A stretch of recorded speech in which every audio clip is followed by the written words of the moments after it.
Hello, in this lecture we're going to define current liabilities. According to Fundamental Accounting Principles, WOW 22nd edition, the term current liabilities is obligations due to be paid or settled within 1 year or company's operating cycle, whichever is longer. Breaking this out, we can see that we are talking about liabilities here. So these are obligations of the company that the company owes either in terms of cash or some other type of payment, possibly services or inventory that is due in the future.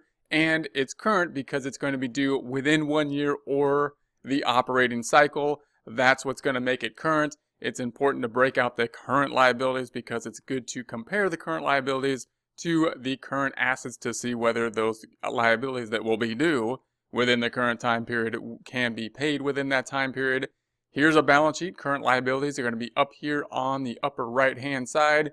We only have the accounts payable here as the current portion, then the long-term portion often being some other type of debt that is due in terms of a note.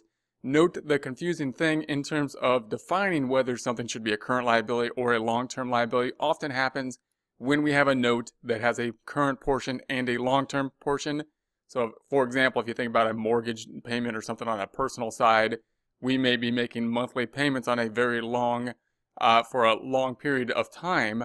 The monthly payments principal portion due in the current year would then be current in that case. The principal payments due after that current year, after that year's time period, would be long term. Types of business notes can be very varied in terms of what their terms will be. They may have monthly payments in a similar way where we would have to break that out.